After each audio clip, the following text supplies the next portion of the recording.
Imagine waking up from surgery and instead of seeing your nurse next to you at the bed, you see them on a television screen looking at you. And this is exactly what occurred at Mercy One in Iowa. A patient wakes up from surgery, and instead of having their nurse at the bedside like all patients are accustomed to, they see them on the screen. The only staff in their room is a tech, but the nurse is virtual, miles away, not within the same establishment as that patient. And this is becoming an upcoming trend and being trialed by organizations across the nation. So what does this mean for us in-person bedside nurses? Alaska nurses are in an absolute uproar over this occurrence and proposal of having these virtual nurses come into their establishment.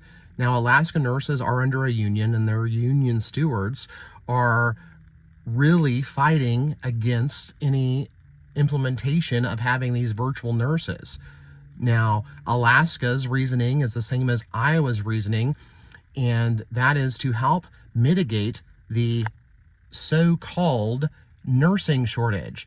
We don't have a nursing shortage. We have a shortage of nurses willing to be at the bedside anymore because we are being abused, murdered, and also being abused by our organizations. But that's a whole other topic. We're talking about virtual nursing, so we'll stay on task. But we don't have a shortage. Stop saying that. We have plenty of licensed nurses, especially after Operation Nightingale with all these other fake nurses. There's plenty of us. Just some of us don't want to be abused. But what does this mean for healthcare moving forward? What does this mean for the trust of patients towards nurses? And what can a virtual nurse do that will take tasks away from an in-person nurse? I can see virtual being used for administrative type duties or consulting a surgeon or an outsourced physician from afar. But nurses are known to be at the bedside because of our hands-on tasks that are needed by our patients. And then what occurs if the virtual nurse is the one that is overseeing the patient at that time and something happens that requires an in-person intervention and it causes harm to that patient? There's a lot of question marks that I have with this, and I would love to hear from you all on what your thoughts are. But virtual nursing is a concept that I just cannot get behind. We all already love downtime, especially that isn't planned. So what happens when we have downtime and virtual nurses that we can't utilize?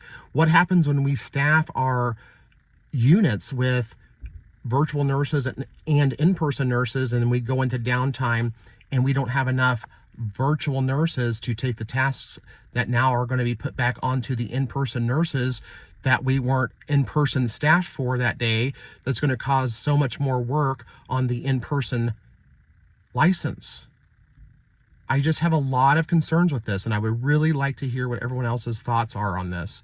And as always, please like and share the post and comment below. Let's have a deep dive into this discussion. I would love to hear everyone's sides, and if anyone's currently experiencing virtual nursing and what your thoughts are on it.